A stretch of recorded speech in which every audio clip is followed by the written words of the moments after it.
خیلی بیمزه که بودی شوهر نمی کردی. هر دو نمی خونه خوش آمدی.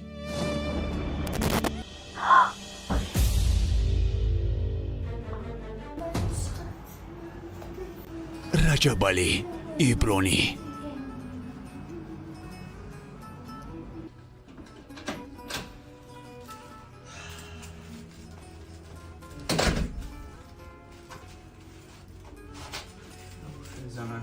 زنک جان؟ او زنک جان.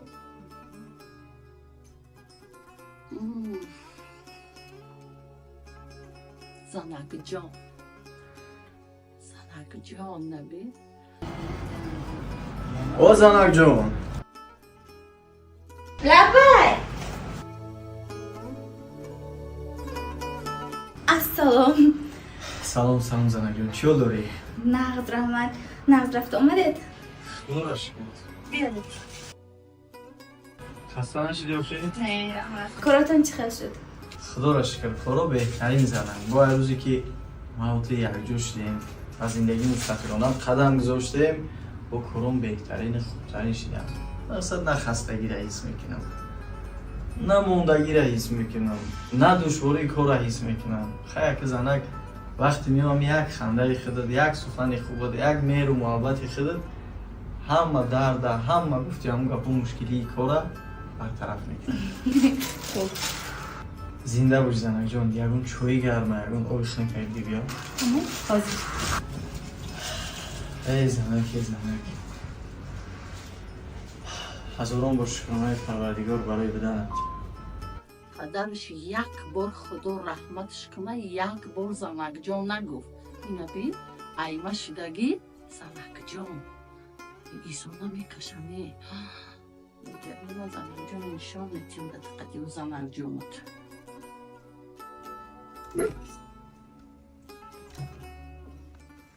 السلام علیکم اوچا جونی من. و علیکم السلام. استراحت داری هر اوچا جان؟ خیلی دیگه چیکار کنیم استراحت میکنیم؟ خداوند خطر داده اوخی اوچا. کلین هست، کلین همهاش خدمت میکنه اوچا. گفتی هم گپا فقط جای شما چیه اوچا؟ اینجا شیده استراحت کردن، کلین فرمان دادن. وظیفه کلین چیه اوچا جان؟ برای شما خدمت کردن. خدمت کردی سه اوخی اوچا؟ کلین چه خدمت کرده؟ درمی سکسیه درمی قطیچه چی کاره که کلین خدمتی مرا کرده؟ همی یا پلیساز کتی فیس فیس کرده، یا آوا که گرم کتی دو کاسه ترق ترق کرده، دو لباسی مرا در دوری همو автомат انداخته برو مرا خدمت کرده. منتباری میکنی برای من کلین خدمت میکنه. تیزونه میکشی؟ ایدر دامده و جایی که اوچا جان گفته دروی زنک جان. این کلمه کجا پروردی تو؟ تا مردکوی همسایه زونه میکشی. همین مردکوی همسایه فهمن چی میگم؟ تو یکم دیدی که پدر مرا زنک جان گفت. زنک جانی ما، اصلی کوی ما، جانکی ما، زندگی ما، شیرینی ما، نواتی ما، دانه ما. ای نام داره. اوتش نام مونده. یکم تشرک محیوی نام. من نمی سه چهار بچه مجبوری زن دادم. دوست داشتشون ندادم. حرکت ایلکه و اولیا و کنجه دوست داشته تا دادم. او احتیاط که با بلوی سر برامده خونه نکنم تخمانه.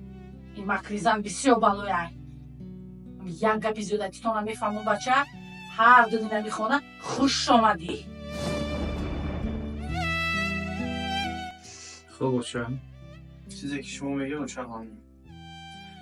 اوچا جان ما با اجازه شما برامه یک کم ترک کار دارم. مالی.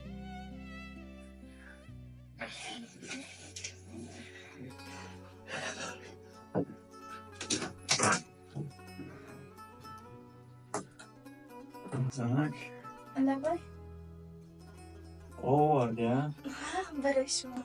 من برندت زنک جان هزار رحمتی کلام. من زنک یک رفیق، من یک دوست، یک برادر، من وعده داده بودم که بعد کار میام اوید یک مسئله هم صحبت میشیم، گپ میزنیم، مصلحت میکنیم. راستی گپ خودیرم برآمده همی کار برآمدم و دویده کرده پیشت اومدم که خیلی یاد میکنم زنک. ولی چیه خودی رسون کنم زنک جان؟ جانم شوی نشبه که با حریم سخنهای مادرم برنجی. خیلی مادره که سخنهای پست بلند گپ میزنه، چیزی میگه نمیگه همین را فراموش نکن که برای خوبی موت را میگه، برای سربلندی موت را میگه، برای مستحکم بودن اویلای ما را میگه. همین زنک جان خوب خاطر خواهش زنک جان که قدرت من چه بودم. خوب شده است. هزار رحمت زنک، هزار رحمت که میفهمی برای هزار رحمت. قربان شما.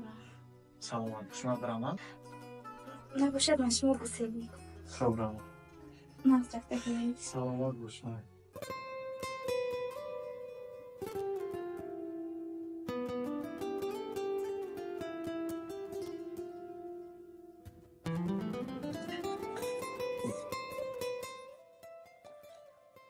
ای زنک گفتم تو رو برو بخیر بکر نمیشین یا باید همین باید بجیم بیا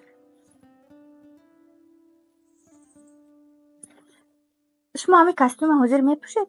جمع کن طرفش کن همه چی لباسی زمستونای هسته چی لباسی غازی باوری هسته همه شد جمع کن جمع کنم برای وقت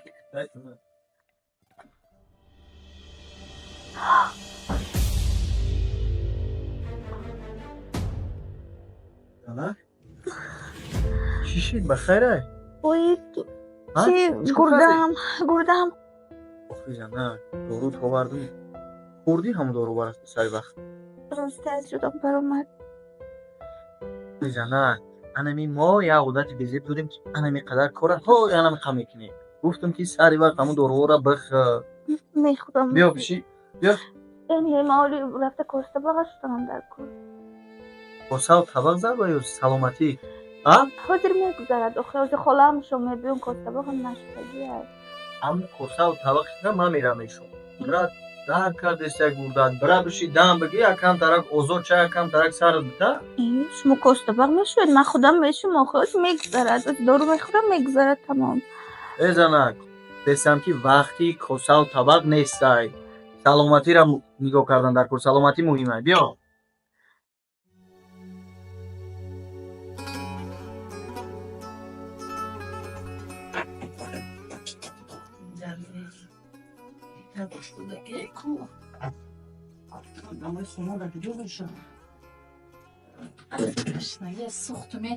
کلی او کلی یا آبی گرمای خنده که بیار در که جایی دم جایی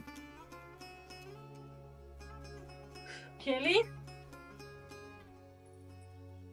هی چجانی ما اومدیم کش بابا اینه اوچه جان چو کدین اوچه اومدین من توی با فکر کن که زن دادم شونه اوچه جانی ما کسخور را شدم من ببینم تو کسا شدی آخه زن دادم که تو کسا طبق نشوی دیجم اوچه جانی ما زندگی همین اوچه باید یادیگر رو دستگیری کنی باید دبر یادیگر باشه اوچه اگه من درستی که کسا نمیشتیم اوچه همین اوچه کم درک مزش گریخته مزش نیسته؟ نیست مزش نیست اوچه به مزش نرولی مزش که گریخته برخونی اوتش پرتو سهر شبه با میگوید اینجا بیا وزی من مزش نداریم اینجا بیا اولی با مزش گریخته اینجا بیا من مزش نداریم بیا اینم باید اینه بینه تا اینم به مزه شده هیچ کچکو کنی که به مزه شدی السلام علیکم نفس آمده؟ تو چیکار داری؟ من نغز آمدیم گنده آمدیم تو چیکار داری؟ با چیکار داری که به مزه کری خودت؟ گردم قبیده است گردات قبیده است؟ خیلی به مزه که بودی شوهر نمی کردی هر روز دیگه در خونه ما تخته به مزه میکنی من نگفته بودم من گفتم که توری بالای سری بچه ما لانه میمونی و تخم میمونی اگه بچه ما تیا دوست میداره میدونی که تیا دوست میداره تیا مهربانی میکنه زنک جان میگه اصلی که میگه دیگه بالای سری بچه میبروی بچه ما کس طبقشو میکنی خونم کلی نوادم یک گاری خونه میکنم یک کس طبق ما که بچه میشوش خونه ما که بچه میرو من بچه ما زن نمیدادم اخی خیریت کمی دوگونم گفت که بیا قطید خونت میرم خیر نولد اگرنی شرمندگی این خبری خونه ما با همه جا پرند میشه که کلینش در تای که انسانیری سبقینی خونه شیشته بیمازه شده و بچه کستوق میشه و کاری خونه میکنه وای داد اوچه جانی من هر وقتی کار دا میرم با دیلی پر کار دا میرم اوچه که شما در خونه هستیم خیلی میخوامه که اوچه مزش نیست پیست و پی گرده داره اوچه جان ما چه زنی که در همین حالات نمیفهمین زنی مرا اوچه چه زنی که اوچه جان درک نمیکنین و شما باید بفهمین اوچه من مردم اگر زن درک چه نفهمیدم من زن درک نکردم اوچه من شما زنین اوچه جان شما باید بفهمین من نفهمیدم اوچه جان شما باید مرا بفهمونه که بچه جان زن تا درک کرد در حالت پستی در حالت سختی در حالت بیماری در بر زنت باش اوچه شما برعکس میگین زنت بهانه کرده است زنت خش کسل کرده است اوچه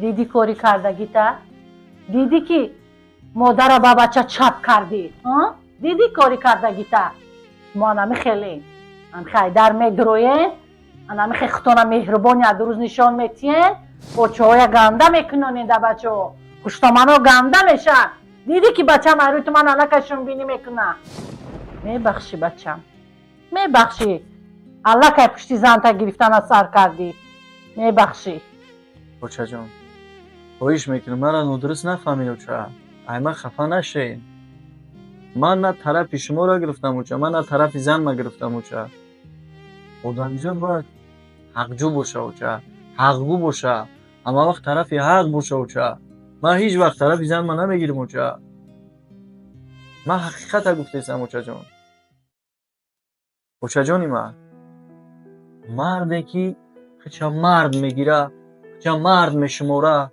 نیکی زن شه مادری فرزندوش در حالت بیماری در حالت سختی در حالت حامله‌داری اگر حس نکنه درک نکنه در برش نباشه اون مرد نیست اوچه اون مرد گفتن نادرسته اوچه اوچه جان خواهش میکنم التماس من خیلی که همه وقت زن تاکید میکنم کوشش میکنم التماس میکنم که همه وقت حرمت عزت مادر ما به جا بیار همه وقت حرمت عزت مادر ما در جای اول بدون هیچ وقت سخن مادر ما ده نکرد و این چونین اوچه جان اشمام خواهش میکنم التماس میکنم اوچه جان خیلی که خوشبختی اپا و خواهرام ما میخواهین من همی خوشبختی زنی مرم بخواهین اوچه جان همی زنی مرم ایدختراتون کم ندونین اوچه جان همی زنی مرم به جای فرزندی خطام بدونین اوچه جان